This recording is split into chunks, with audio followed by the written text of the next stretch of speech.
en aquellos años. Vamos a pasar ahora ya a la última de las intervenciones, de las ponencias, y es de sobra conocida la personalidad de quien lo va a impartir.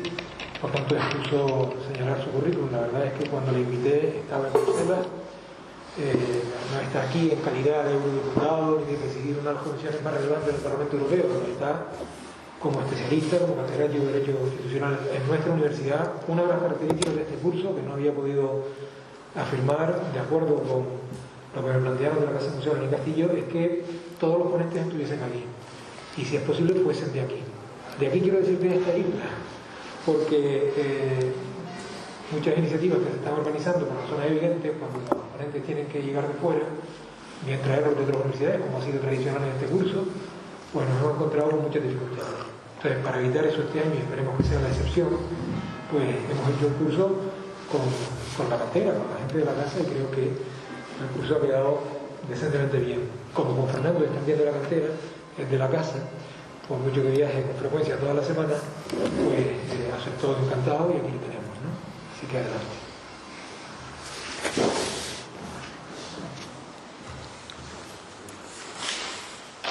Gracias, querido José Miguel, y gracias a todas y todos. Estoy encantado de estar con ustedes y estoy encantado de ser de aquí, de ser de la casa como lo has descrito, y sobre todo encantado de tener una oportunidad de serles útil, agradeciendo la iniciativa, el encuadre, la motivación de estos encuentros que han tenido aquí lugar alrededor de la efeméride de la Segunda República Española, que todos tenemos en la retina fijada en el 14 de abril, ese 14 de abril que es su historia, una historia que perdura, un aliento que se prolonga tanto que es muy difícil que ningún 14 de abril pase inadvertido. Por el contrario, siempre, no les quepa en duda, me encuentro entre quienes no solamente recuerdan el significado y el contenido de la fecha, sino que lo celebran de corazón, celebran esa increíble ocasión que fue la Segunda República, que arrancó el 14 de abril de 1931. Y voy a intentar acometer el objeto que me propuso José Miguel, que es un objeto que tiene que ver con mi especialidad profesoral. Este ha sido un encuentro especialmente de profesores y de especialistas, y soy profesor de Derecho Constitucional, apasionado del Derecho Constitucional, en todos sus ángulos. Apasionado de la teoría de la Constitución, del Derecho Constitucional comparado y de la historia constitucional española y comparada. Y creo que todas estas perspectivas se refunden en esa Constitución señera, muy señera, que fue la Constitución Republicana de 9 de diciembre de 1931, que es lo que voy a intentar comentar con ustedes a lo largo de la próxima media hora, porque creo que ese es el tiempo que nos ha sido asignado, e intentar liberar también espacio para que pueda producirse una conversación inmediatamente posterior que ensamble la discusión de la política exterior de la Segunda República con las características de la Constitución Republicana de 1931. Y voy a intentar hacerlo dando por hecho que ustedes ya han visitado ampliamente el contexto histórico, que suele ser un inevitable prolegómeno cuando se da una lección acerca de una constitución histórica, de una constitución no vigente, pero una constitución de las que hacen historia, como sin duda fue la Constitución Republicana de 1931. Doy por hecho, por tanto, que ustedes están familiarizados con ese contexto multicausal. En la historia no existe ninguna determinación inexorable, ni tampoco una causa unívoca que lo explique todo, pero es evidente que la Constitución Republicana provenía de una dictadura, la dictadura de Primo de Rivera, prolongada agónicamente en el intento de supervivencia de la decadente y corrupta monarquía de Alfonso XIII por las llamadas dictablandas de Dámaso Berenguer y de Juan Bautista Aznar, que fue el almirante Aznar, que fue el que convocó las elecciones municipales que devengaron la gran celebración de entusiasmo popular en la calle, que fue ese 14 de abril, que tenemos tan impreso en la retina, y fue sucedida también por una dictadura, la experiencia de la Segunda República, una prolongada dictadura. Y es un hecho, lo explicamos muchos de los que radicados en la historia constitucional hemos leído además historia de España, no solamente historia constitucional, sino historia de España en su mayor envergadura, que la historia contemporánea de España está toda recorrida de asonadas, cuartelazos y pronunciamientos. Pero la dictadura que vino después de la Segunda República no se parece a esas asonadas, pronunciamientos y cuartelazos que minaron todo el siglo XIX y que tanto explica, y también nuestro paisano Benito Pérez Galdós en sus episodios nacionales, librado siempre con derramamiento de sangre, vertida de inmediato, instantáneamente, fusilamientos al amanecer. Había cuartelazos que prosperaban y muchos cuartelazos que no prosperaron. Y todos los generales que los intentaron fueron inmediatamente fusilados de manera sumarísima. Pero la dictadura que vino después de la Segunda República, sin duda ninguna, es una dictadura que es así que ha imprimido carácter en la historia contemporánea de España. Pero resulta en una constitución democrática, la de 1978, que aprende muchas lecciones de la del 31. Voy a intentar, por tanto, describir ese bucle. Voy a intentar describir el bucle en el que explico los caracteres de la Constitución Republicana de 1931 y sus enseñanzas como valoración final. ¿Por qué ha hecho historia la Constitución del 31? ¿Por qué marcó impronta en otras constituciones europeas que reconocieron los méritos de la Constitución del 31 y sobre todo influyó de manera determinante en la Constitución de 1978? De manera que vamos a por ello. Desde el punto de vista jurídico, que suele ser normalmente el encuadre en una lección de derecho, normalmente cuando me dirijo en algún curso de derecho constitucional o de historia constitucional a estudiantes de derecho, pues suele ser normalmente el gran angular de mayor impacto, pero no lo será enteramente en esta conversación porque quiero ampliarlo. Pero desde el punto de vista jurídico, la Constitución republicana fue una Constitución enormemente innovadora, para empezar, porque fue la primera Constitución española con clara vocación de ser una Constitución normativa, es decir, de reglar la convivencia y la organización de los poderes públicos, la garantía de los derechos de los ciudadanos y la estructura de los poderes públicos, la estructura del Estado, de vincular a los poderes públicos a la Constitución. Y fue una Constitución, además de normativa, jurisdiccionalizada. Por tanto, la primera en la historia de España que intenta garantías institucionales y jurisdiccionales. La primera que intenta afirmar su carácter normativo y vinculante con garantías constitucionales. Y esto es absolutamente novedoso en la historia de España. Desde el punto de vista político, es, para empezar, una Constitución democrática.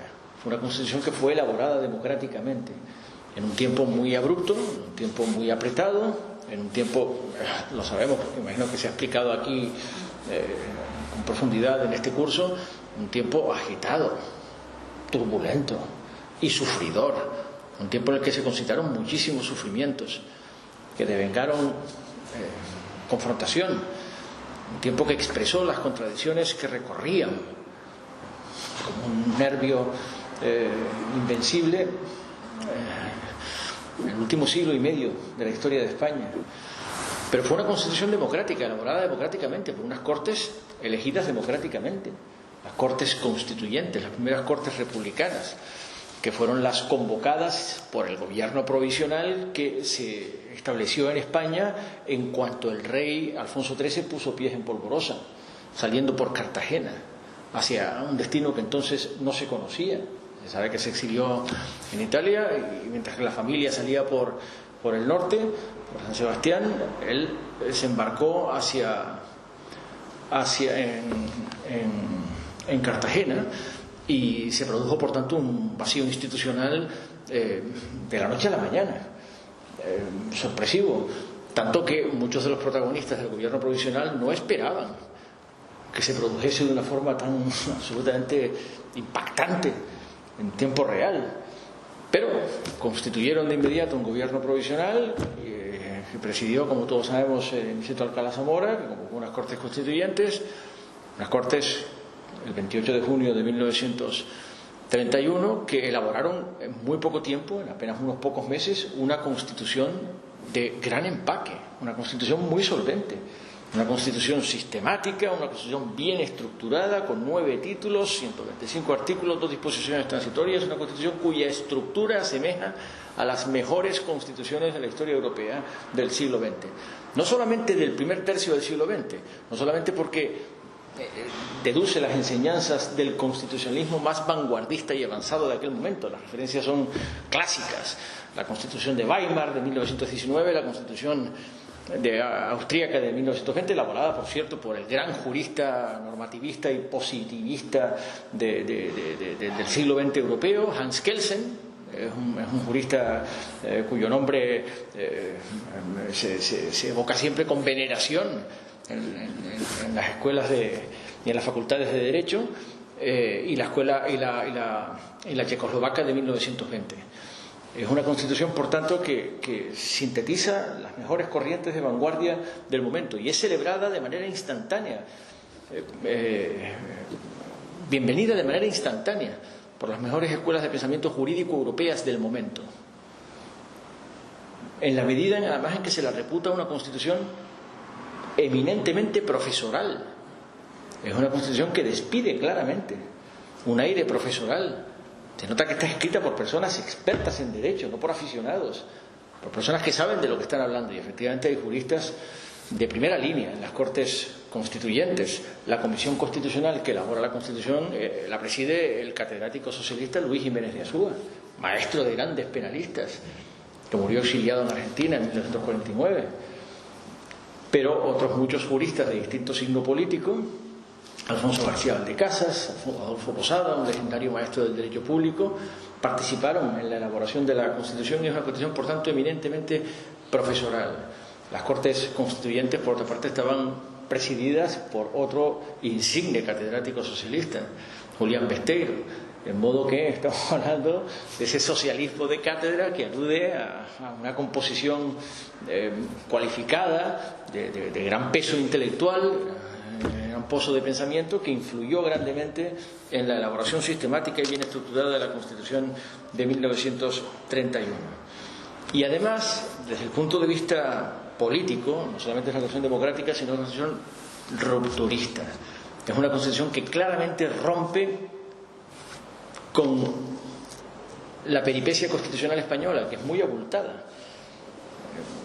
No lo explicaré en detalle, pero solemos explicar, cuando damos alguna lección de historia constitucional, que la historia constitucional española es abundante en constituciones, como pocos países europeos. Empató una detrás de otra, ninguna vigente. Solemos radicar el ciclo, arrancarlo en la Constitución de 1812. Si quieren, más remotamente aún, se pueden ir a la Carta Otorgada de 1808, pero en fin, vamos a hablar del constitucionalismo español. Empieza en 1812, la Constitución de Cádiz, la Pepa, pero inmediatamente después empata una con otra, con episodios muy turbulentos, de modo que prácticamente ninguna constitución llega a sumar años de vigencia significativos. De hecho, además de las constituciones que entraron en vigor, hubo muchas nonatas. En 1956 la de la Primera República fue una constitución nonata, la de 1873, evidentemente. La Primera República tuvo un signo absolutamente trágico, además de atrabiliario, que acabó en un baño de sangre, que también explica muy bien Pérez Galdós. En modo que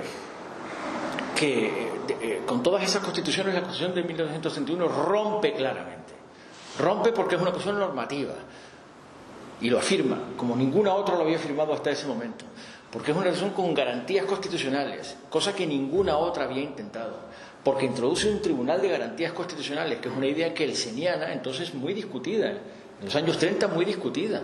Había muchos juristas alemanes de prestigio que son exercitados en las clases de derecho, que protestaban y discutían e impugnaban la garantía constitucional consignada o confiada a un tribunal, en la medida en que la consideraban una contradicción en sus términos o un imposible.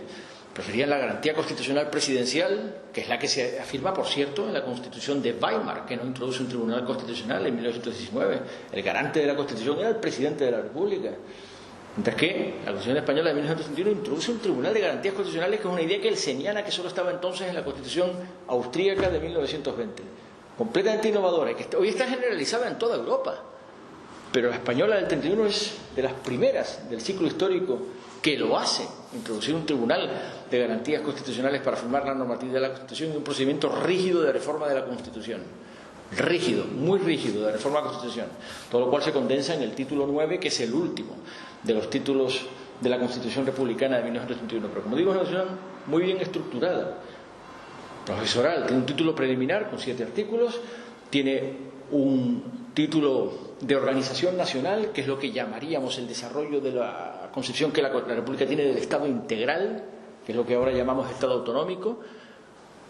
Cuáles van a ser las competencias que podrán ser asumidas por las regiones que se organicen como autonomía, como regiones autónomas dentro del Estado integral, lo que por cierto se le reconoce a Canarias, que aparece mencionada en la Constitución Republicana de 1931 en su artículo 10, en una mención muy explícita, porque para constituirse en regiones autónomas hace falta que así lo soliciten los ayuntamientos de provincias limítrofes con características históricas, económicas y culturales comunes. De entrada, vean descartada la hipótesis de una comunidad autónoma o de una región autónoma uniprovincial, mientras que en la España del Estado autonómico hay 7 uniprovinciales. No podía ser el caso en la Constitución republicana, salvo para las islas. Y por tanto se exonera directamente a Canarias de esa necesidad de constituirse con provincias limítrofes en la medida en que son islas, y menciona en el último inciso del mismo artículo 10 que las Islas Baleares podrán acogerse al mismo procedimiento, pero el párrafo se lo dedica a Canarias, y solo el inciso final: las Islas Baleares podrán hacer lo mismo que Canarias si decide constituirse como región autónoma. Y por tanto, después de ese título de organización nacional, que así se llama, la Constitución Republicana no reconoce otra nación que la española, eso hay que saberlo. Cuando habla de la autonomía habla de regiones y municipios, en ningún caso habla de nacionalidades ni naciones dentro del Estado. Un título tercero muy complejo, del 35 al 50, es el título de derechos y deberes de los españoles, muy bien articulado, ahora hablaré algo de él. Hay un título cuarto que es el de la presidencia de la República, un título quinto que es el del gobierno, un título cuarto que es el de las Cortes, un título quinto que es el de la presidencia de la República, un título sexto que es el del gobierno, y un título séptimo que es el de la justicia, un título octavo que es el de la Hacienda, economía y hacienda, que claramente prefigura el título que actualmente es el séptimo de la Constitución española, que es el de economía y hacienda. Y finalmente,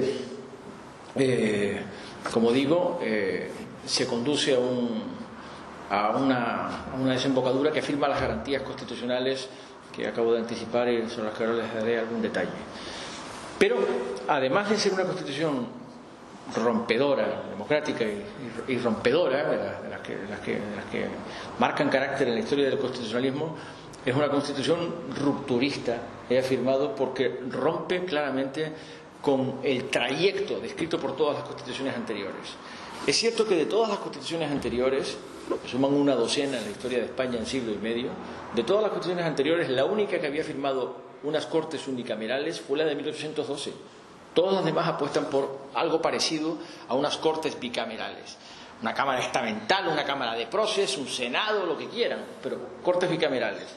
En cambio, la Constitución republicana afirma claramente, a diferencia de la Comisión Jurídica Asesora, que había asesorado jurídicamente con respecto al proyecto constitucional presidida por Ángel Osorio y Gallardo al gobierno provisional de la República, que apostaba por unas cortes bicamerales, la Constitución republicana apuesta directamente por unas cortes unicamerales y afirma la igualdad en el sufragio directamente, artículo 25, igualdad en el sufragio entre hombres y mujeres en el artículo 25 a partir de la mayoría de edad de 23 años, lo que es un mandato claro de establecimiento del sufragio femenino. Imagino que está en la conciencia de todos, porque estos días ha sido muy comentado, muy celebrado, como consecuencia de la memoria que hemos compartido de la diputada constituyente Clara Campoamor. Fue una gran promotora del sufragio femenino y que arrostró y venció muchas dificultades para conseguir una mayoría de las Cortes republicanas en el establecimiento del sufragio femenino, que efectivamente se ejerció por primera vez en igualdad de hombres y mujeres en las elecciones de 28 de junio de 1933, en las del 33, no, las de noviembre del 33, en el 33. No había sido así el caso en las Cortes constituyentes, porque todavía entonces la ley electoral entonces vigente, aunque reformada, preservaba el derecho del sufragio solamente a los hombres. Y además de ese marchamo rupturista en este plano, este marchamo rupturista se traslada a muchos otros que imagino que también están en la conciencia de todos. Subrayaré la importancia del laicismo y la laicidad. El laicismo y la laicidad. La historia constitucional española, como saben, arrastra una inercia de confesionalismo. Toda la historia del constitucionalismo español reconocía a la religión católica como la religión oficial del Estado. De hecho, como la religión normativa, como la religión de los españoles. Porque que les parezca, en fin, no todo el mundo lo sabe. Muchos de los que aquí presentes nacimos en la dictadura franquista. Y cuando nacimos estaba vigente el artículo 2 de la Ley de Principios Fundamentales del Movimiento Nacional, que fungía de pseudo-constitución en el ordenamiento franquista. La Ley de Principios Fundamentales del Movimiento Nacional, artículo 2, proclamaba: la religión oficial del Estado es la religión católica, que es la religión de los españoles y la única verdadera. Parece cómico, pero con eso había roto la Constitución Republicana de 1931 de forma absolutamente radical. Es una afirmación de laicidad absolutamente radical. Para empezar, el artículo 3 de la Constitución Republicana afirma que el Estado no tiene ninguna religión oficial. El artículo 26 introduce una regulación de las órdenes religiosas absolutamente rompedora con la historia de España.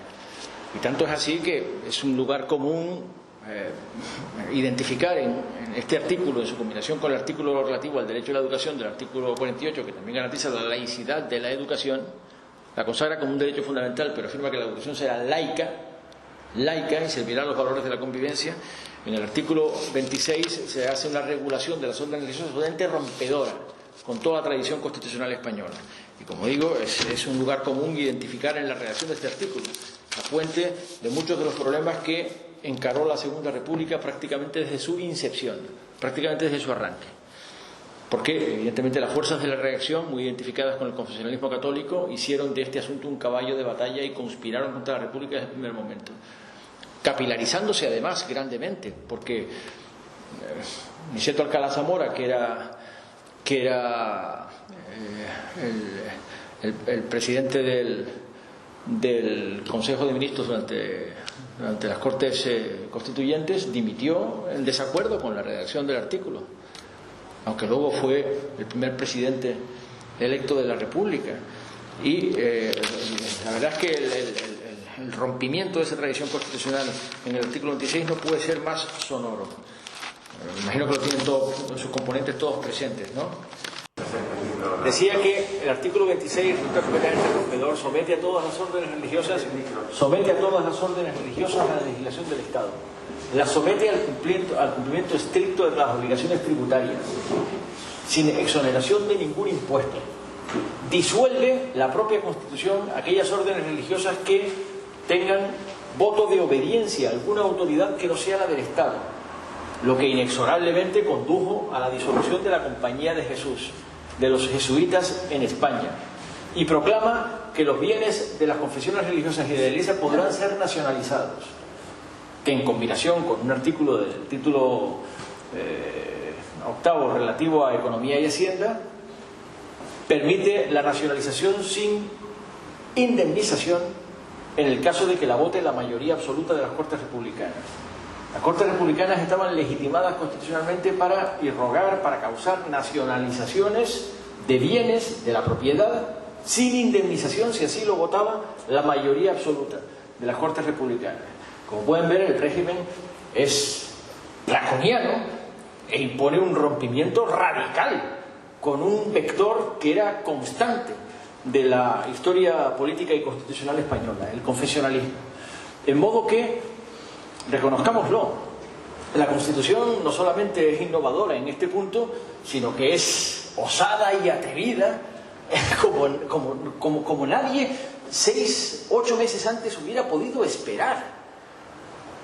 En modo que estaba desafiando claramente a un componente de la sociedad española que arrastraba una inercia de identificación con los intereses de la Iglesia y de subordinación a los intereses de la Iglesia, de doctrinarismo ejercitado a través de la escuela, que resultaba enormemente retadora desde el punto de vista histórico. Y por tanto no es extraño que este artículo, insisto, vinculado con el 48, que es el que regula la educación como un derecho universal, pero laico, una educación laica, desprendida por completo de contenidos religiosos, aunque en un párrafo dice que las iglesias podrán enseñar sus creencias en sus propios establecimientos, diciendo con claridad en el artículo relativo a la educación, que es el 48, que en ningún caso las iglesias enseñarán su credo en los establecimientos educativos, a través del sistema educativo, que la Constitución consagra como un sistema educativo público de vocación universal, en la medida en que consagra el derecho a la educación por primera vez en la historia de España, como un derecho de titularidad universal. Por lo tanto, aquí tenemos un rompimiento realmente formidable, que impresiona cuando se lo visita, cómo se acomete la cuestión confesional, la cuestión religiosa, cómo se lanza un mensaje de vinculación estricta de las congregaciones, de las comunidades religiosas y de las confesiones religiosas a la legislación del Estado y a la legislación tributaria del Estado sin excepción, y cómo además se prohíbe a la Iglesia y a las confesiones religiosas el ejercicio de la enseñanza, la industria y el comercio, con lo cual se estaba yugulando la permeación muy capilarizada que la Iglesia tenía en la economía del Estado. Impresionante. No solo eso, sino que la Constitución republicana es rompedora en la medida en que acomete una solución también enormemente innovadora a la jefatura del Estado. Proveníamos, salvo el pequeño paréntesis, insisto, interrumpido abrupta y trágicamente de la Primera República, 11 meses de 1833 que acabaron en un baño de sangre, una jefatura del Estado republicana. A la brava, es el título cuarto de la Constitución republicana, y establece un procedimiento de cierta complejidad para la elección del presidente de la República. Lo eligen las Cortes Republicanas y un colegio de compromisarios del mismo número que diputados tengan las Cortes Republicanas, elegidos exclusivamente para esa ocasión, que serán los que elijan por mayoría absoluta al presidente de la República por un mandato de 6 años, que solo puede recaer en una persona que sea española y mayor de 40 años de edad, y confía a la presidencia de la República unos poderes de injerencia, de actuación en la política, que a pesar de su diseño normativo sofisticado, estaban abocados también a devengar una secuencia de problemas, como efectivamente se puso de manifiesto en la práctica. El presidente de la República podía vetar legislación, lo que hizo alguna vez Niceto Alcalá Zamora, infructuosamente, que podía ser revocado el veto del presidente de la República por la mayoría absoluta de las Cortes Republicanas. El presidente de la República podía disolver las Cortes hasta 2 veces, pero con una condición, artículo 81, y es que en la segunda disolución, el primer acto de las Cortes neoelectas, el primer acto de las Cortes elegidas a partir de la segunda disolución sería revisar la legitimidad de la disolución decretada por el presidente de la República.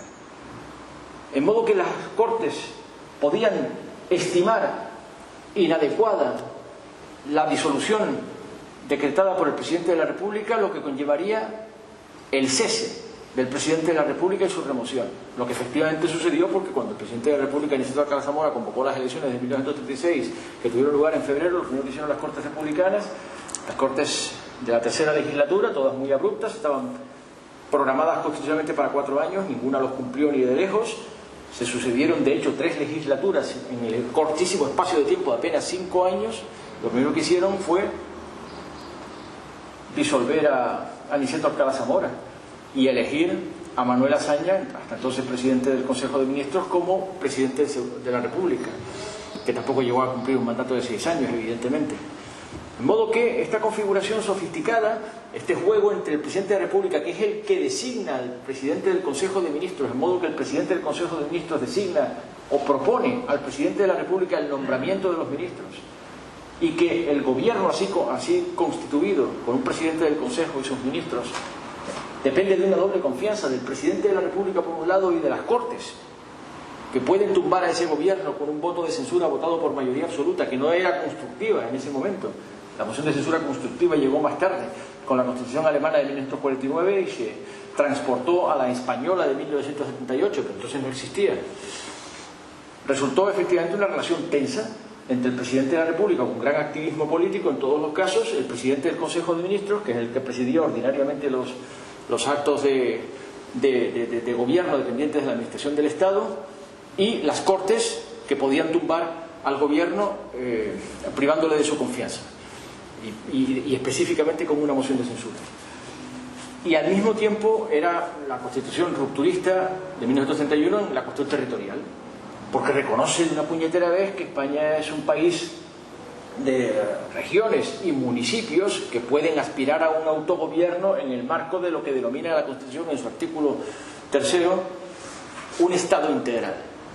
De modo que convivan armónicamente los espacios de autogobierno de las regiones que se constituyan, los municipios dentro de su propio gobierno, establece democráticamente cuáles son las reglas por las que los municipios se van a democratizar, entonces eran 8.400, prácticamente el número ha crecido, pero no muchísimo, ya estaba descrito el mapa municipal, que es español, que es profundamente inframunicipal, y toda esta configuración resulta claramente premonitoria de lo que luego será el desarrollo autonómico en la Constitución española de 1978.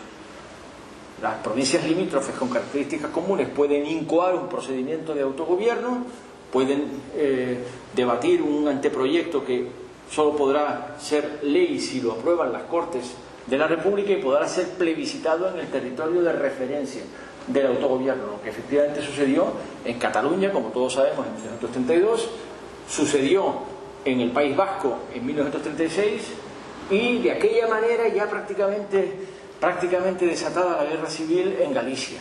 De modo que fueron todos los estatutos de autonomía plebiscitados. En Canarias, como saben, hubo algo parecido, así llamado anteborrador de preproyecto de Estatuto de Autonomía elaborado por Luis Roldán, que no llegó a ver la luz del día, evidentemente. Pero el potencial de la Constitución republicana era claramente el de una regionalización del Estado conviviente con la organización nacional, en el marco del así llamado Estado integral. Y una referencia a las garantías constitucionales. Como digo, esto es claramente rupturista. No había habido nada parecido en la historia constitucional de España. Es cierto que el Tribunal de Garantías Constitucionales es un tribunal que, con visión retrospectiva, sabiendo lo que ahora sabemos de derecho constitucional comparado y de experiencia constitucional comparada, calificaríamos como un tribunal congénitamente muy defectuoso. Es cierto, es un tribunal de amplio número, es un tribunal con una componente política significada, porque lo preside la persona que decida en las Cortes Generales y puede recaer en cualquier personalidad en la que las Cortes Generales depositen esa distinción, sin que se exija en la Constitución ser jurista. Lo integran el Tribunal Constitucional de Garantías, el Tribunal de Garantías Constitucionales, 2 diputados de las Cortes, elegidos por las propias Cortes, es decir, 2 diputados que al mismo tiempo que diputados son miembros del Tribunal de Garantías Constitucionales, lo cual en derecho comparado actualmente no resistiría el más mínimo examen. Además, un vocal del Tribunal de Garantías Constitucionales por cada una de las regiones, y no hace falta que sea región autónoma, sino por las 15 regiones reconocidas en lo que era entonces la configuración territorial de España, que básicamente se identifican con las regiones que sí fueron reconocidas como tales en la Constitución republicana, que no llegó a ver la luz del día, de 1873, entre ellas Canarias. Además de 2 vocales del Tribunal de Garantías Constitucionales designados por los colegios de abogados de España y 4 por la Facultad de Derecho de toda España. Por tanto, Estamos hablando de un tribunal numeroso, estamos hablando de un tribunal que no se corresponde con los tribunales de garantías constitucionales que han causado cuerpo sólido. Desde luego no es la composición del Tribunal Constitucional Español en la Constitución de 1928, pero es un tribunal de garantías constitucionales. Y es un tribunal que intentó una jurisprudencia resolutiva de conflictos, porque tiene competencias sobre el amparo de los derechos fundamentales. ¡Wow! Paso de gigante, que efectivamente se transporta a la Constitución Española de 1928. Tiene competencias sobre la cuestión de inconstitucionalidad de las leyes interpuestas por los jueces. ¡Wow! Paso de gigante. También en la Constitución Española del 78 esto se transporta en el artículo 163. La constitucionalidad de las leyes, wow, paso de gigantes, normatividad de la Constitución impuesta sobre el legislador, los conflictos de competencias entre regiones y también el enjuiciamiento de la responsabilidad criminal de todos los altos cargos del Estado, del presidente de la República, del presidente del Consejo, de los ministros y también del presidente del Tribunal Supremo y del fiscal de la República. En modo que esa configuración competencial básica estaba llamada a ser problemática, y alguna de la jurisprudencia incipiente, teniendo en cuenta la corta vida que tuvo, resultó especialmente problemática. Un jalón, un señero de su descrédito resultó la ley de cultivos de Cataluña, una ley de la autonomía de Cataluña que fue enjuiciada constitucionalmente y que, en la medida en que el tribunal la declaró inconstitucional, produjo en Cataluña, en fin, un cabreo cuyo eco resuena en lo que hemos visto decenas de años después, una intervención del Tribunal Constitucional que produce igualmente una situación en la que se sangra por viejas heridas. De modo que esa experiencia, como digo, no resultó estupenda. No cabe edulcorarla con un juicio munificente. Pero lo que sí quiero decir es que el Tribunal de Garantías Constitucionales en 1931 era sin duda ninguna estar en la vanguardia del constitucionalismo europeo. Y ahora una última palabra sobre la proyección de la Constitución Republicana del 31. Insisto en que influyó grandemente en procesos constituyentes europeos que tuvieron lugar con posterioridad. Es claramente influyente sobre la Constitución de la Cuarta República Francesa de 1946, que, como saben, no es la vigente. La vigente con sus reformas es la de 1958. La llamada golista de la Quinta República, pero la del 46 claramente está improntada por la Constitución Republicana del 31. Aún con más fuerza todavía la Constitución Italiana del 48, que a veces se la cita como del 47 porque fue aprobada por el Parlamento italiano el 27 de diciembre, pero entró en vigor el 1 de enero del 48. A los juristas nos gusta citar las constituciones por su fecha de entrada en vigor. Muy claramente marcada por la Constitución Republicana del 31. Para empezar, su artículo primero: Italia era una república fondata sul lavoro, que es claramente la definición de la república que hace el artículo primero de la Constitución Española de 1931. España es una república de trabajadores de toda clase, que se constituye en régimen de libertad y justicia. Trabajadores de toda clase, república fundada sobre el laboro. Por tanto, claramente hay una connotación en la Constitución de 1948 en Italia, además del Estado regional, porque la italiana, que prefigura luego la solución autonómica española, es una constitución que también combina estatutos de autonomía asimétricos entre regiones y así llamadas de estatuto especial, que tienen un nivel de competencia supuestamente más avanzado, y otras regiones de estatuto ordinario que tendrán un nivel de competencias que solo en el curso del tiempo podrán llegar a competir con las regiones de estatuto avanzado, que es un diseño, una prefiguración intelectual de una arquitectura que se transportó a la Constitución del 78 para resolver la cuestión territorial, la llamada cuestión regional en la historia de España. Cómo conjugar la identidad y las ganas de autogobierno con la diversidad y con la voluntariedad, con la diversidad de soluciones plásticas que puedan llegar a plasmarse al mismo tiempo que con la diversidad de grados de voluntad, en lo que técnicamente hemos llamado en la España del 78 principio dispositivo, para explicar que la autonomía es un dispositivo que se acciona a voluntad, que no obligaba a nadie, que podía accionarse conforme a la voluntad de los cuerpos intermedios y de las instituciones que estuviesen legitimadas para su primer establecimiento y en su caso para su progresiva en el tiempo, incremental en el tiempo, ampliación o profundización competencial, hasta que hemos llegado a una arquitectura que es funcionalmente federal. Esa es la España autonómica de 1938. En modo que termino diciendo que la Constitución española, sin duda ninguna, para un constitucionalista es un referente. Para un constitucionalista, la Constitución española del 31 es un monumento, una cuestión profesional, ordenada, sistemática, estructurada, innovadora, rompedora, que afirma su normatividad y que rompe con la historia de España en asuntos muy principales. Desde la propia fórmula republicana de la jefatura del Estado, rompiendo por tanto con la tradición monárquica de la que procedíamos, hasta la separación estricta de Iglesia-Estado y la afirmación de la laicidad de la educación, que por cierto, nota a pie de página, llama la atención, si alguna atención se presta a los debates constituyentes, que toda la energía se concentró, toda la energía, en el artículo relativo al derecho de educación, toda la energía se concentró en la laicidad y no en su configuración como un derecho de los españoles, tendencialmente universal, que es un salto adelante realmente cualitativo en la historia de España. Cualquiera que conozca la historia del sistema educativo español sabrá hasta qué punto se ha sufrido en España un atraso educativo que era sensible en la España republicana, en la España campesina y analfabeta, desde el punto de vista sociológico, largamente, cuya educación estaba confiada exclusivamente a las confesiones religiosas y a los establecimientos clericales. Y sin embargo, el único problema medular que se debatía era si la educación debía ser laica o confesional. Porque esto, créanme, da que pensar con respecto a las dificultades que España tiene, padece y arrastra para conformar lo que se denomina como un mantra de realización siempre improbable, si es que no imposible, de un gran consenso educativo.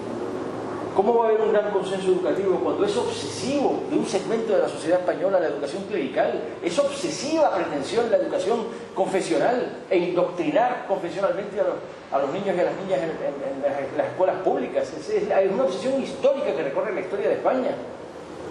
Es muy difícil llegar a un consenso cuando ese es el punto de discusión, no la calidad educativa, no la preparación para el futuro, no la innovación, no la inversión en educación, es la presencia de la religión en la escuela, lo que ha resultado siempre divisorio en la historia de España al hablar de educación, siempre la presencia de la religión en la escuela, lo cual es un factor que da que pensar, realmente da que pensar sobre el país que realmente somos.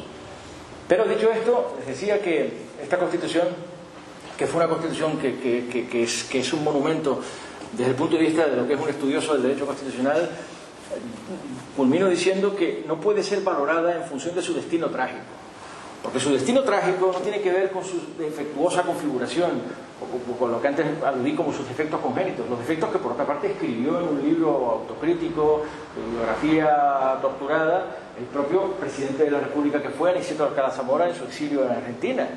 Los defectos de la Constitución del 31, haciendo una especie de rememoración de lo que pudo haber sido y no fue, diciendo, claro, ¿cómo iba a salir bien cuando la Constitución ya venía así de mal? No, la Constitución no es la causa de la tragedia que vino, no fue la causa. La tragedia que vino, sin duda ninguna, tuvo que ver con la propia configuración de las tensiones y confrontaciones cainitas y cada vez más escarnecidas las que estaban abriendo en Canadá la sociedad española de forma inexorable. Ese enfrentamiento brutal que se puso de manifiesto en la experiencia de la República devengó trágicamente en una guerra civil sangrienta y en una prolongada dictadura, cuyo análisis nos ahorramos en este punto. Pero quiero decir simplemente que no me sumo al lugar común que pretende que el destino trágico de la República estuvo sellado por una constitución defectuosa. Creo que la constitución fue una constitución que, por el contrario, podría haber dado lugar a un largo proceso de democratización radical de España, tan solo con que no hubiese tenido lugar en un contexto histórico, social y político tan torturado y tan febril como fue la España del primer tercio del siglo, que por otra parte anticipó claramente la Segunda Guerra Mundial y por tanto la tragedia que asoló al conjunto de Europa. Y concluyo diciendo que esa valoración seria, reflexiva de lo que fue el experimento de la Constitución Española de 1931 está todavía en buena medida por hacer, porque todavía a estas alturas resulta fácil que la propia revisitación de ese capítulo de nuestra historia sea polémica y objeto de controversia o de división o de encono entre los españoles del presente. Es claro que la Constitución del 31 finalmente ha influido muchísimo sobre la del 78, muchísimo. La solución autonómica, los errores que la Constitución del 78 no cometió, porque los aprendió en la cabeza ajena de la Constitución del 31, las lecciones deducidas con respecto de cómo se hicieron las cosas entonces y cómo había que hacerlas en una ocasión que debía prosperar, y la prueba está en que ha durado esta ya 42 años largos, que van camino de convertirla en la Constitución de mayor larga vigencia ininterrumpida de la historia de España. Es inminente que así lo sea. Se suele hablar de la de 1876, que sufrió muchas interrupciones y luego fue yugulada por la dictadura de Primo de Rivera en el 23, pero esta sin duda ninguna, esta que tenemos vigente, es la mejor constitución que ha habido nunca en la historia de España, y he aprendido muchísimo de la constitución del 31 y le debe muchísimo. Y aquí me quedo y vamos a establecer ahora la conversación con la ponencia anterior.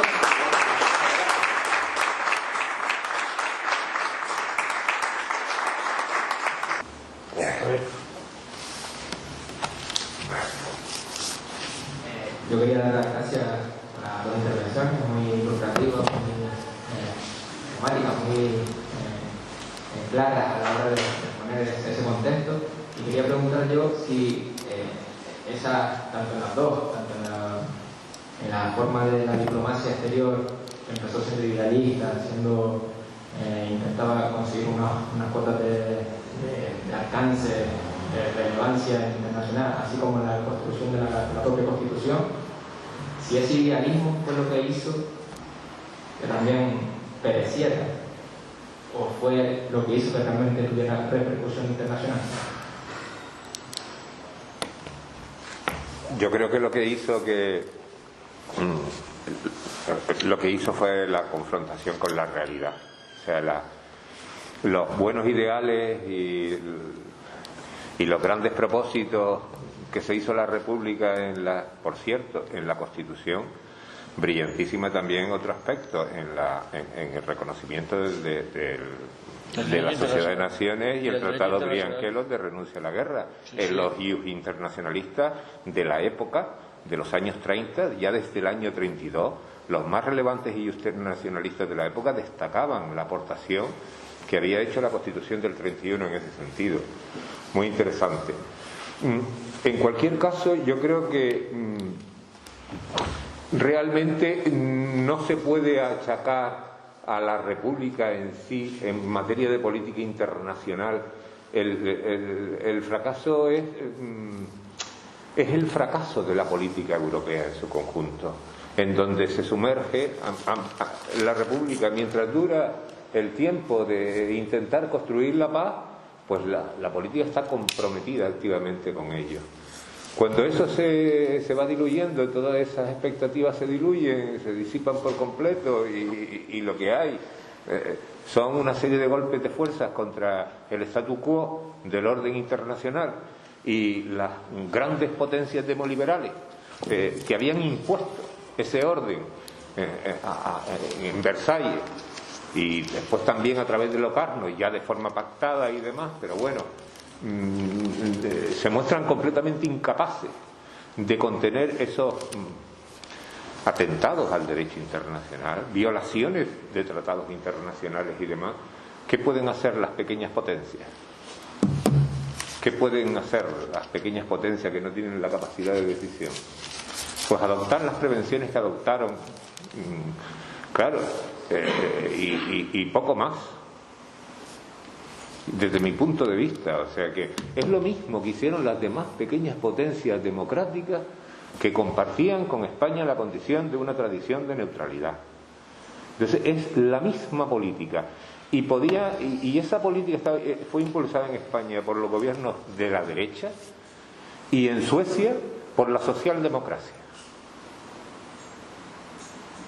La diferencia fue los problemas internos, ¿no? Claro, la diferencia está en que la fractura esa europea, la bipolarización tan grande que hay en la escena europea, no se tiene en Suiza, no se tiene en Suecia, no se tiene en Dinamarca, no se tiene en las naciones que habían permanecido neutrales en la Gran Guerra, ni siquiera en Holanda, ni tampoco en la Checoslovaquia, que era aliada de Francia, y sí se tienen profundamente en España. Porque hay unas estructuras muy arcaicas sobre las que se asienta la República, y porque hay unos planteamientos muy extremos entre dos posiciones muy enconadas y muy encontradas en la sociedad española. En ese momento hay una realidad tremenda, ¿no? Pero de todas maneras sí tengo que decir que si después de vino en guerra civil fue fundamentalmente porque hubo un golpe de Estado que fracasó y que fue apoyado por la ayuda exterior, porque sin la ayuda exterior desde luego no hubiera tenido ese desenlace la guerra civil, ni muchísimo menos, porque fue un golpe de Estado frustrado. Sí, estoy encantado de escuchar esta reflexión sobre la dimensión internacional y su reflejo en la Constitución Republicana del 31, sobre el que puedo aportar una nota que en una intervención comprimida no cupo, pero que ahora viene a cuento. Y efectivamente que uno de los activos de la Constitución Republicana del 31 es la incorporación del derecho internacional como fuente del derecho. La recepción explícita de la Sociedad de Naciones, que era el marco del derecho internacional del momento, la Sociedad de Naciones con sede en Ginebra, que también tuvo un destino, como se sabe, muy atrabiliario. Fue interrumpida su experiencia también abruptamente, pero en el momento de la República Española se compromete plenamente con sus valores y con su configuración. El artículo 6º, incardinado en el título preliminar de la Constitución Republicana del 31, proclama que España renuncia a la guerra como instrumento de política nacional, lo que claramente es el sustrato del artículo 11 de la Constitución Republicana Italiana de 1948, que dice exactamente lo mismo. Italia renuncia a la guerra. ¿Quiere eso decir que la guerra es metafísicamente imposible? No, porque hay otras referencias en la propia Constitución Republicana a la hipótesis de la guerra. El artículo 77, que está encuadrado en el título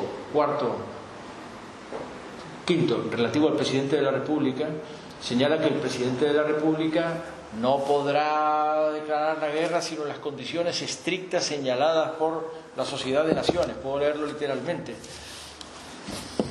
El presidente de la República no podrá firmar declaración alguna de guerra sino en las condiciones prescritas en el Pacto de la Sociedad de Naciones, y solo una vez agotados aquellos medios defensivos que no tengan carácter bélico y los procedimientos judiciales de conciliación y arbitraje establecidos en los convenios internacionales de que España fuera parte, registrados en la Sociedad de Naciones.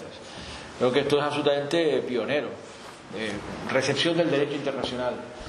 Y sin embargo es claro que esas afirmaciones constitucionales tienen lugar en un momento muy turbulento de la historia de Europa.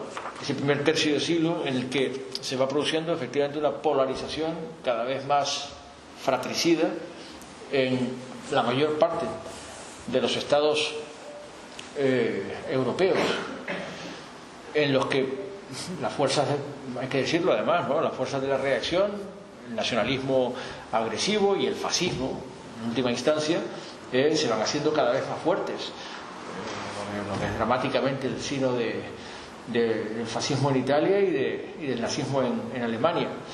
Pero en la República hay una clara conciencia de la incardinación de España en esa cuadratura internacional, y de hecho he sabido que estamos en la casa de Juan Negrín como presidente del Consejo de Ministros exhibió un perfil internacional como no se había visto nunca antes en la jefatura del gobierno en España, no solamente por su configuración y por su formación, porque hay que decirlo una vez más, Juan Negrín era un asombroso políglota. Me he revelado muchas veces cuando he oído decir, ahora tenemos por fin un presidente del gobierno que habla inglés, por primera vez tenemos un presidente del gobierno que habla inglés. Y yo, perdona, tuvimos un presidente del Consejo de Ministros que hablaba inglés, alemán, ruso, italiano y francés, además de español. Y por su red de contactos internacionales, trabados en su experiencia científica, Juan Negrín llegó a visitar en plena guerra civil la Sociedad de Naciones en Ginebra, intentando agónicamente trabar alianzas y de alguna manera torcer la indiferencia de lo que entonces se llamaban las grandes potencias, Francia y el Reino Unido. Francia e Inglaterra se las llamaba, las grandes potencias europeas, frente a la injerencia masiva que Hitler y Mussolini estaban perpetrando en el curso de la guerra civil en España. Y una vez más, el estilo trágico que tuvo la República no tuvo que ver con las configuraciones institucionales o normativas, sino porque España se había vuelto un país en una ruta imposible. Es decir, la suma de contradicciones era enorme. Y créeme, por decirlo, la permeación de los valores democráticos que respiran en la Constitución republicana era muy superficial en la mayor parte de la sociedad española. Por eso existió la contradicción entre las buenas intenciones de la Constitución y los episodios políticos que minaron su viabilidad, uno detrás de otro. Desde la Sanjurjada, que fue tempranísima, en 1932, un golpe de Estado abortado, hasta Casas Viejas, un baño de sangre en Cádiz, hasta los sucesos del 34, que no pueden ser subestimados. En ninguno de los países fue. Claro, fue una contestación a una decisión democrática de las urnas. Claro, en modo que con todas esas buenas intenciones pasaron cosas que ahora produce todavía a estas alturas escalofríos repasar. Principales de la República conocieron el exilio durante la República, que apenas duró 5 años. Indalecio Prieto estaba en el exilio cuando se la proclamó, pero Largo Caballero estuvo encarcelado en plena República. El presidente del Grupo Parlamentario Socialista, encarcelado en plena República por los sucesos del 34, en plena República. Entonces son cosas que no pueden ser subestimadas. España se había convertido en una hoja de ruta imposible y por tanto la confrontación en que resultó la guerra civil es multifactorial y multicausal, pero en ningún caso tuvo que ver con el hecho de que la Constitución no hubiese reflejado bien este o aquel otro punto, ni hubiese apostado por una laicidad que reveló a las fuerzas de la reacción identificadas con los intereses de la Iglesia, como si... Eso es parte de la verdad, pero no es toda la verdad. La República tuvo la tremenda mala suerte de venir en el momento más inoportuno. Claro, porque 1931 fue el año en que la Gran Depresión impactó de lleno en Europa. Y lo del 32 fue tremendo. El año 31 y el 32 fue tremendo. Unos niveles de paro descomunales. Una angustia tremenda. Pero en toda Europa. Ahora estoy leyendo un magnífico libro de un gran historiador de Kershaw que se llama Descenso a los infiernos. Y la verdad que Europa, desde la Gran Guerra, se sumerge en un auténtico infierno, ¿no? Infierno. Y el impacto de la Gran Depresión tiene mucho que ver con todo el fortalecimiento de las derechas reaccionarias, aparte del fenómeno de contagio de la Revolución Rusa. Y entonces, claro, en una situación extremadamente grave desde el punto de vista económico y social, en un sitio donde no cabía el moderantismo, todo eran posiciones muy radicalizadas a uno y otro lado del espectro político, pues eso estuvo como telón de fondo permanente del fracaso de la República, ¿no? Luego la Constitución republicana tuvo un componente social enorme, inmenso, que impresiona, que no pudo ser practicado. Disposiciones relativas a las vacaciones retribuidas, al seguro de paro, al seguro de vejez, de invalidez, que así se denomina, el derecho al trabajo y la realización a través del trabajo, la previsión de una cobertura de las necesidades del campesinado, con artículos muy estrictos con respecto de los derechos del campesinado, prohibiendo que se embarguen las propiedades de las que dependen el subsidio vital o la existencia. Es decir, estableciendo unas cláusulas de contenido social muy avanzadas, además de, por supuesto, los derechos laborales y sindicales, que es la primera vez que se reciben constitucionalmente en España. Sin embargo, nada de eso pudo realmente practicarse, lo que contribuyó a la deslegitimación del proyecto. Se te quedaron las hojas. Sí, se mojaron. Se te quedaron. Se mojaron. Gracias. Bueno. Un placer. Gracias. Mira, esta vez que estás